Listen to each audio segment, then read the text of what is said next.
Describe the town in vivid detail, its isolation, the harsh winters, and the eerie beauty of the snow-covered landscape. Introduce the townsfolk and their superstitions. Show how the legend of the frozen curse has shaped their lives. Foreshadow the cabin and its history through snippets of conversation among the locals.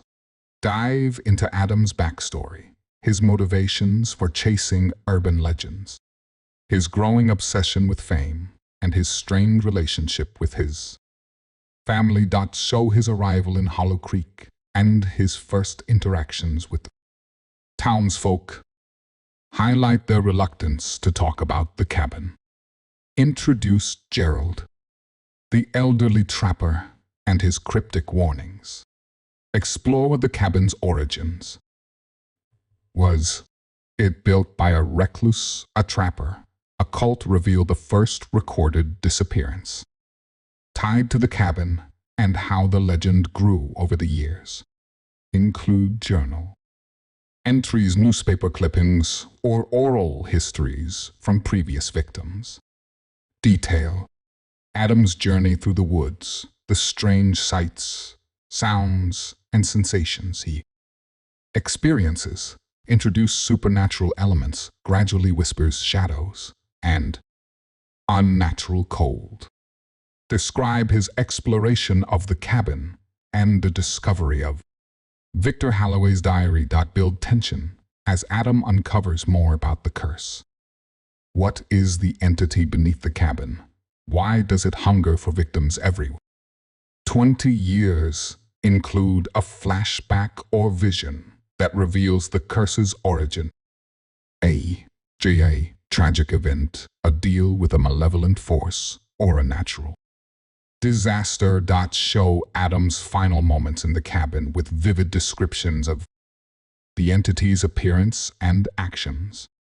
Describe the discovery of Adam's camera and the reaction of the hikers who find it. Show their ill-fated decision to spend the night in the cabin and their subsequent disappearance.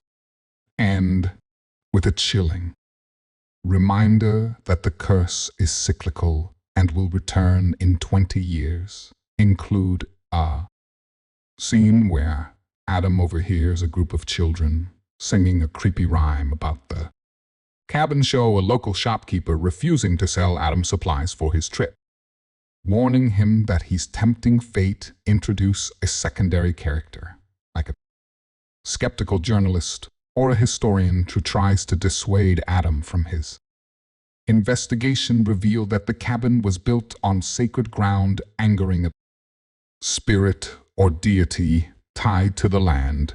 Include a subplot about a missing person from 20 years ago. Someone Adam might have known or heard about. Add a scene where Adam finds an old photograph in the cabin showing previous victims who look eerily similar to him. Describe the entity as a manifestation of winter itself, a force of nature that consumes to sustain itself. Include a scene where Adam experiences a vision of the entity's past victims trapped in an endless winter. Hint at the possibility of breaking the curse, but make it clear that the cost would be too high.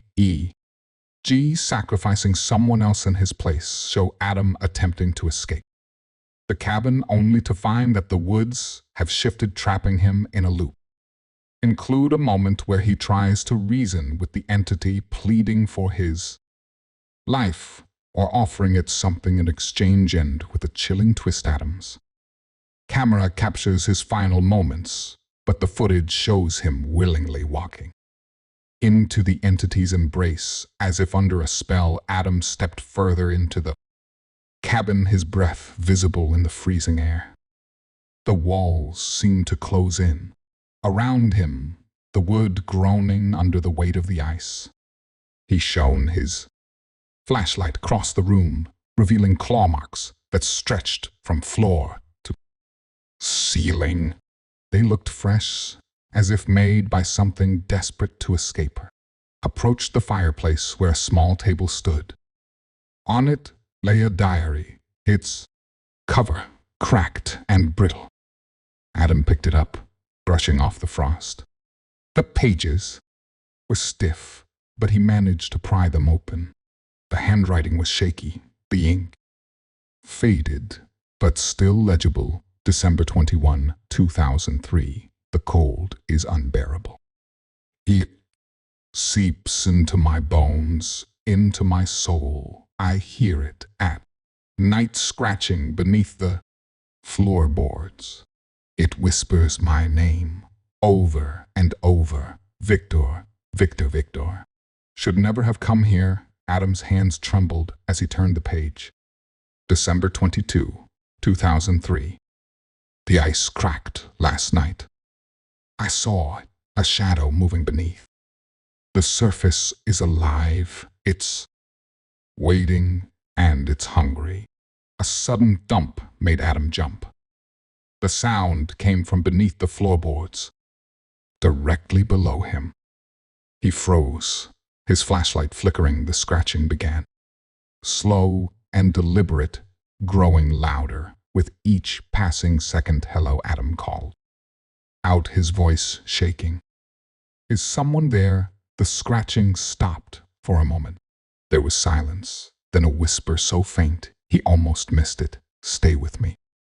Adam's flashlight died, plunging the room into darkness. He fumbled with the switch, but it wouldn't turn back on. The temperature dropped even further, his breath forming ice crystals in the air. He turned to leave, but the door slammed shut on its own. The floorboards cracked. A blackened hand burst through, the wood clawing at the air. Adam screamed, stumbling backward as his camera fell to the ground.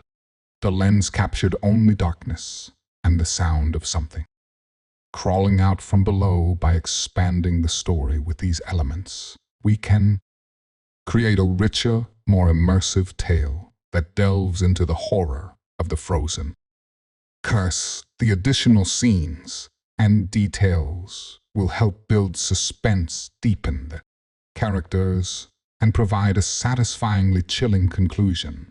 Let me know if you'd like me to expand on any specific part. Yes, more great. Let us dive deeper into the story and expand it further. I'll add more layers to the plot, develop the characters, and create a more immersive atmosphere. Below, I'll provide additional scenes, backstory, and world building to bring the story closer to the 10,000-word mark. HollowCreek wasn't always a quiet, snowbound town.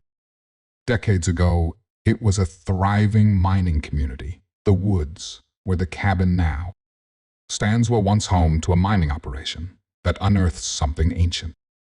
And malevolent Adam visits the town's small museum where he finds old photographs and documents about the mining operation.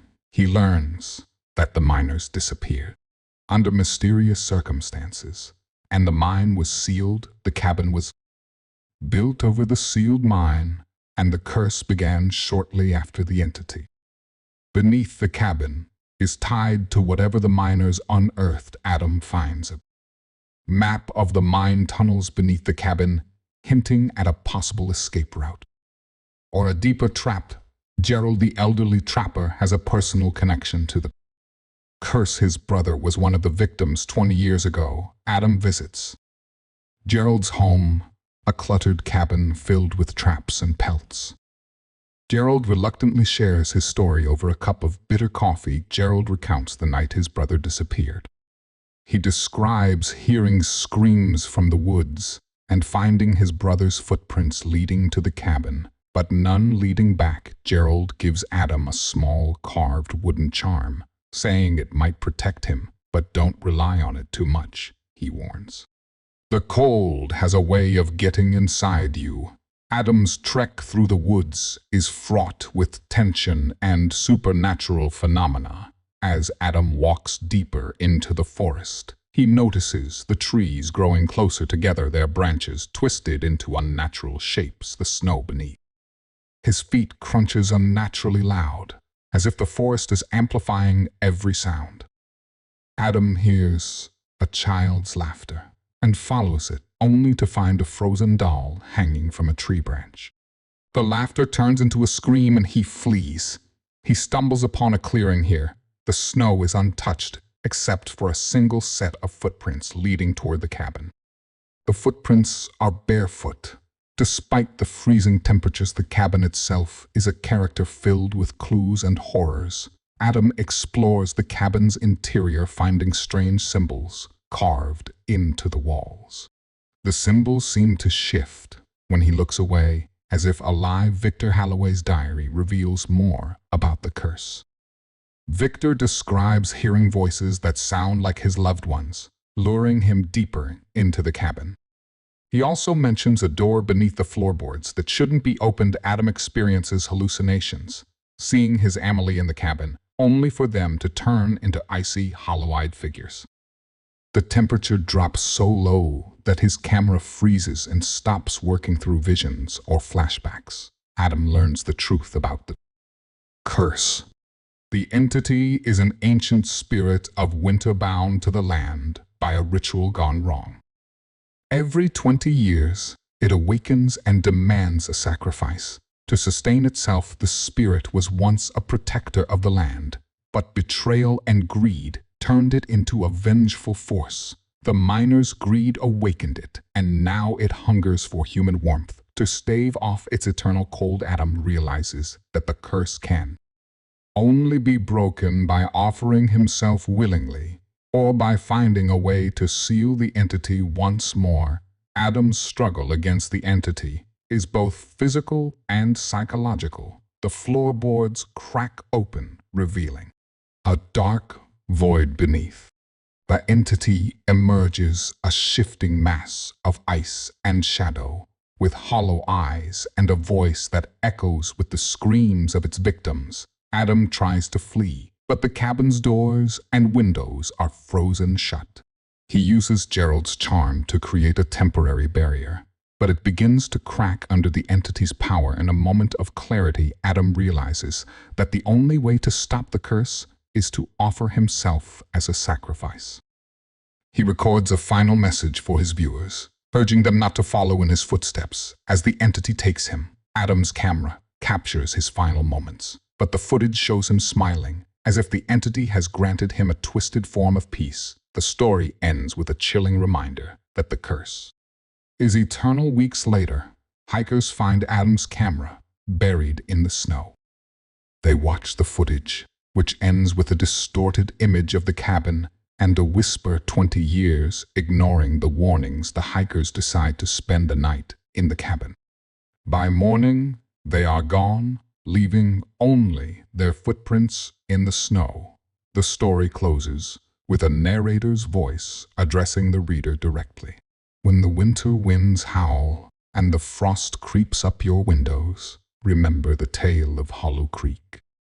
The ice is alive, and it's always hungry. Describe how HollowCreek is cut off from the outside world during winter, with roads blocked by snowdrifts and phone lines down.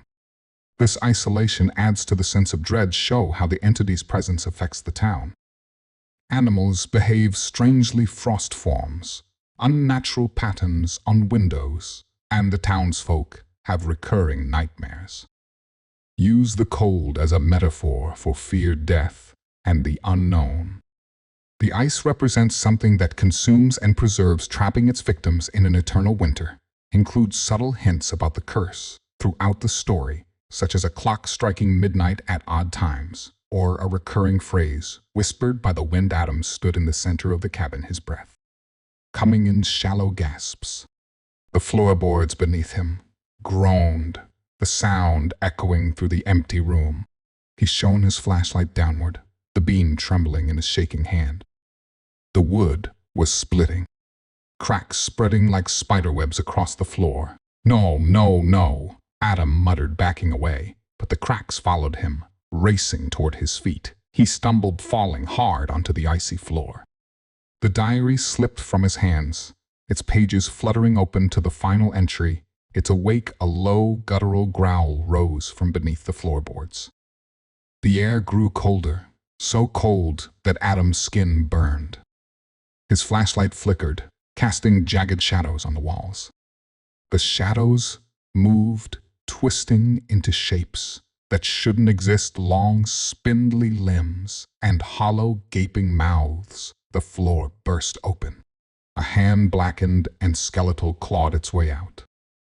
Then another, and another. Adam scrambled backward, his boots slipping on the ice. He grabbed the diary and hurled it at the hands, but it passed through them as if they were made of smoke. The whispering began, a chorus of voices that seemed to come from everywhere and nowhere. Stay with us.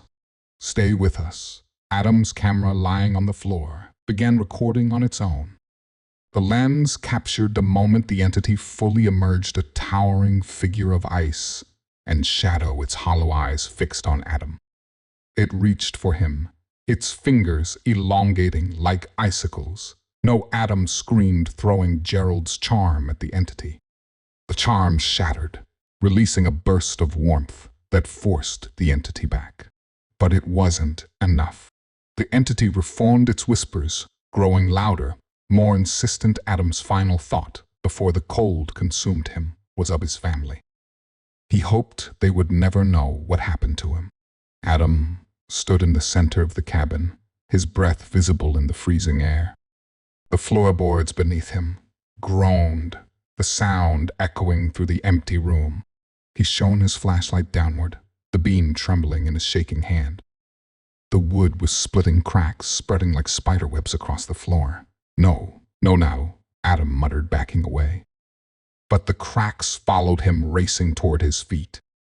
He stumbled, falling hard onto the icy floor. The diary slipped from his hands, its pages fluttering open to the final entry. Its awake, a low, guttural growl rose from beneath the floorboards. The air grew colder, so cold that Adam's skin burned. His flashlight flickered, casting jagged shadows on the walls.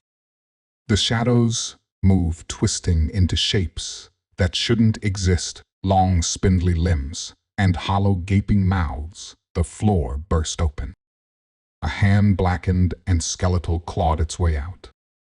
Then another. And another. Adam scrambled backward, his boots slipping on the ice.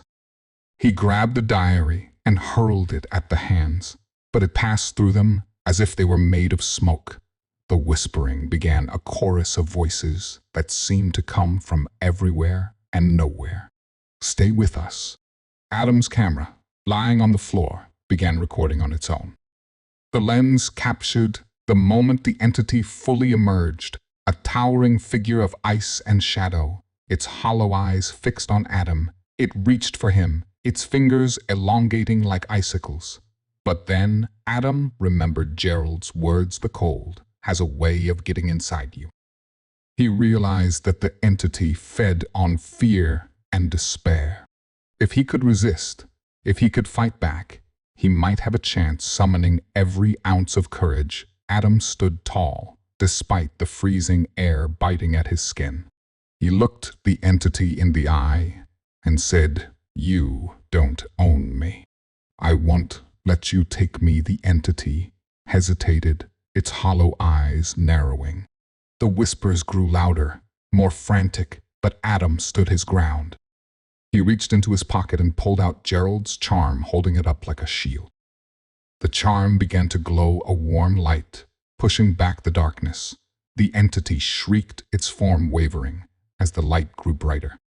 The floorboards began to seal themselves, the cracks disappearing as if they had never been there.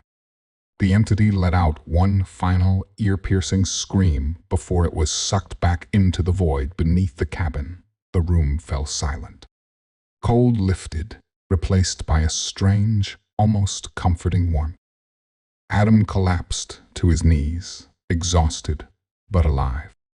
He looked around the cabin now, eerily still, and realized the curse had been broken. Adam returned to HollowCreek the next morning, battered but alive. Townsfolk were shocked to see him. No one had ever returned from the cabin before. Gerald, the elderly trapper, greeted him with a mixture of relief and awe. "You did it," Gerald said, his voice trembling. "You broke the curse," Adam nodded, though he knew the truth. The curse wasn't entirely gone. The entity had been weakened, but it was still out there waiting. Adam had bought the town and himself 20 more years of peace. But he knew that one day the cycle would begin again. Before leaving HollowCreek, Adam uploaded his final video to Chasing Shadows. In it, he warned his viewers about the dangers of chasing legends without understanding the consequences. Some secrets, he said, are better left buried. The video went viral, but Adam never returned to paranormal investigations. He moved on with his life, though he could never quite shake the feeling that the cold was still watching him, waiting for its chance to return. The snow fell heavily on HollowCreek, blanketing the town in silence.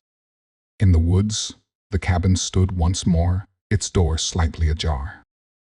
A young woman armed with a camera and a sense of adventure approached the cabin, unaware of the legend that surrounded it. As she stepped inside, the floorboards creaked and a faint whisper carried on the wind. "Welcome back,"